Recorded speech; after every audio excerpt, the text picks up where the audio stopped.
I'd like to spend 15, 20 minutes differentiating between telling you what the differences are, what the different concepts are, what the different categories are of systems, of bike fitting systems. And Paul Switzer kind of in the catbird seat here because you own Bike Fit Systems. And every time I say that, I am building your brand. So, but I want to give you a general overview because all of this has kind of heated up in the last couple of weeks. If you've been reading your bicycle retailer and industry news, we had some consolidations. We're in the process of a series of roll-ups right now. I don't know if you get this sort of large strategic sense of what's going on, but Specialized made trying to remember exactly how it's characterized. Retool has accepted a strategic investment. Did I get that right? From Specialized. And so basically what you have now is you have the body geometry process and Specialized partnering with a first-class set of tools. And that's big time.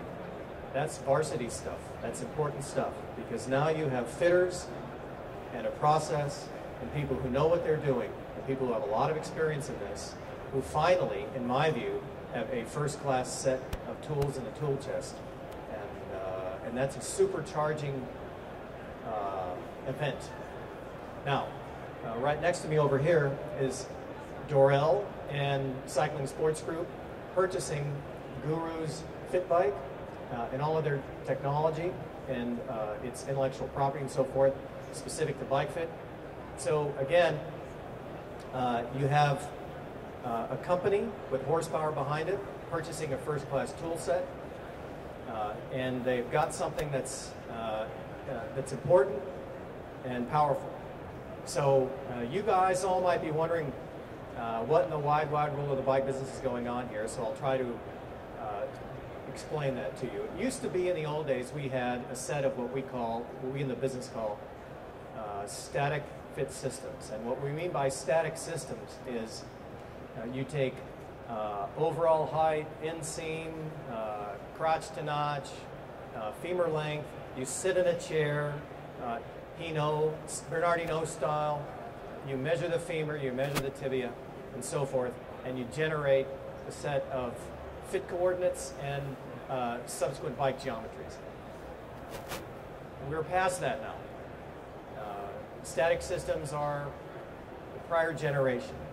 They work, they're nice. I mean, look, if you own Springfield Bike and Mower, static fit system is about, it's a kind of system that parallels what your floor square footage, what your financial investment and so forth is in a fit system. But if you're somewhere above Springfield Bike and Skateboard, then dynamic fit systems is where we're going. That established, static fit systems are in wide use. Shimano is in the bike fit business now. They bought bikefitting.com. However, what they bought really is a static fit system.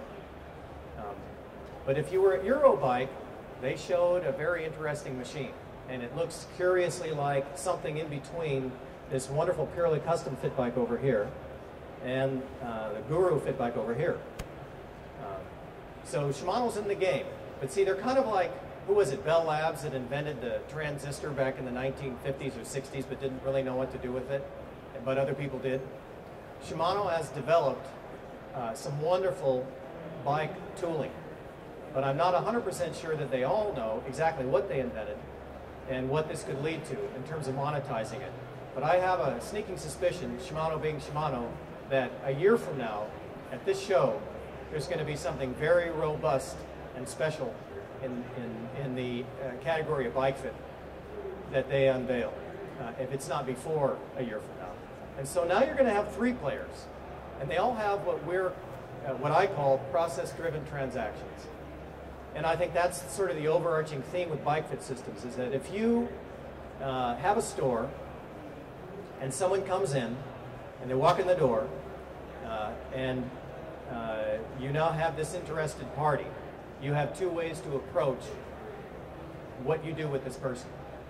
And the typical way that we all in the IBD world have treated this person is there's all the bikes, there's the floor pumps, there's the shoes, knock yourselves out, and if you have any questions, let me know. That's typical, that's what it's been like from time immemorial. But I think that Serata, 20 years ago, changed that whole dynamic. What happened with what happened with Serata is that they invented, in the bike industry, they were the first ones to come forth with what I call a process-driven transaction, where when somebody walks in the door, it's not about the product, it's about the process.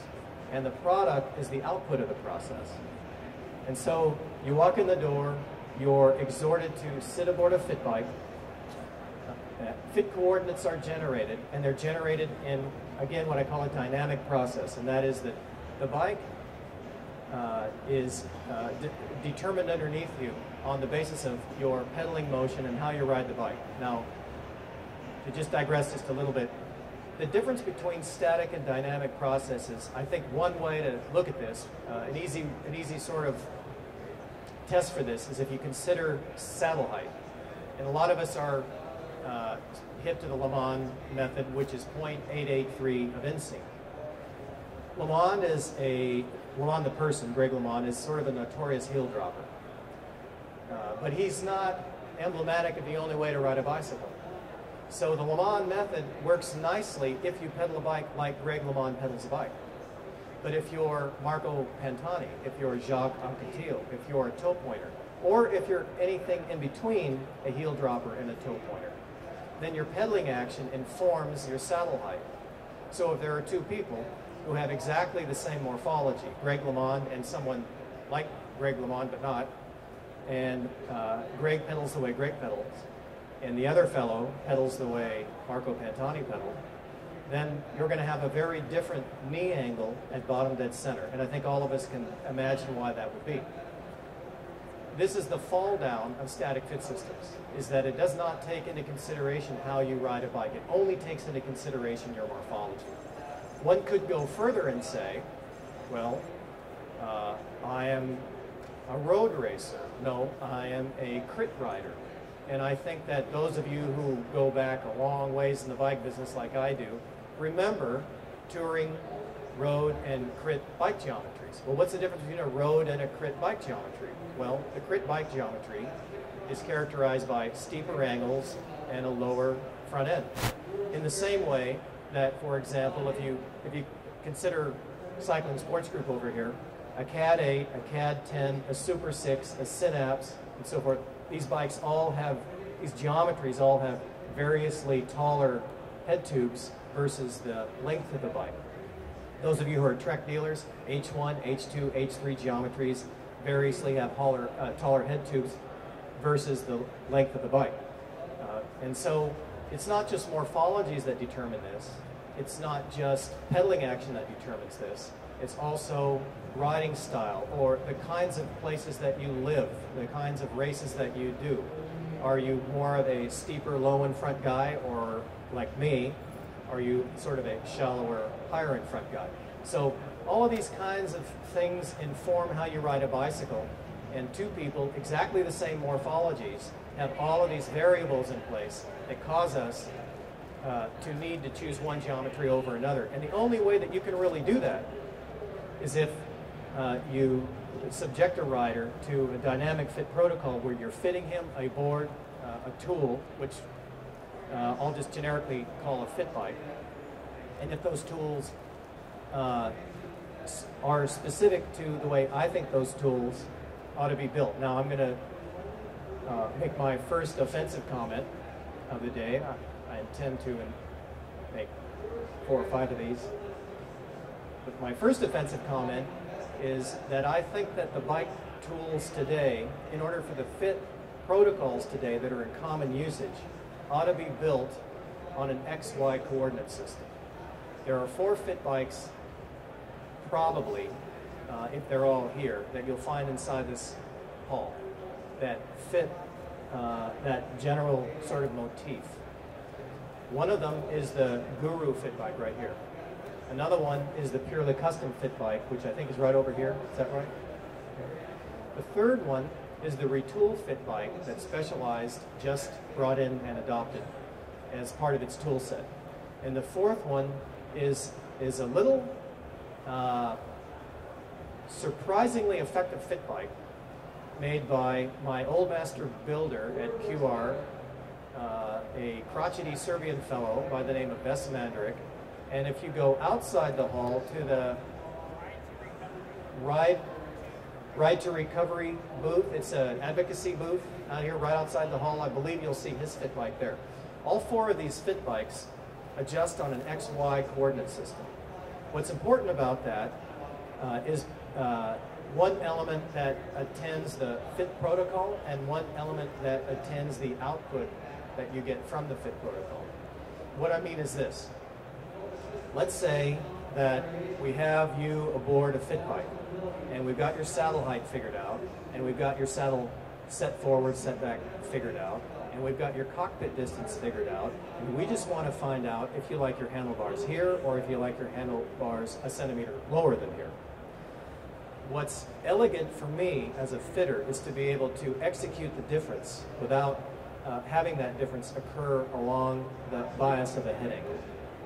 If I lower the bars a centimeter, but they also go forward because they are getting lowered on a 73-degree bias, then I can't isolate one fit parameter and just work on that. I just want to work on the length, or I want to work on the height. That's it. That's all I want to work on.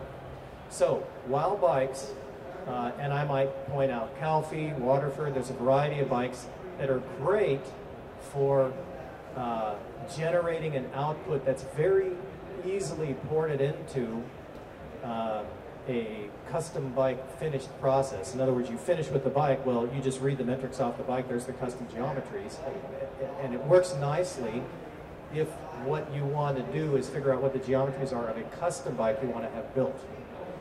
But if it's production bikes, and that's what you're interested in selling, and you want the fit process to output production bikes, the other nice thing about XY bikes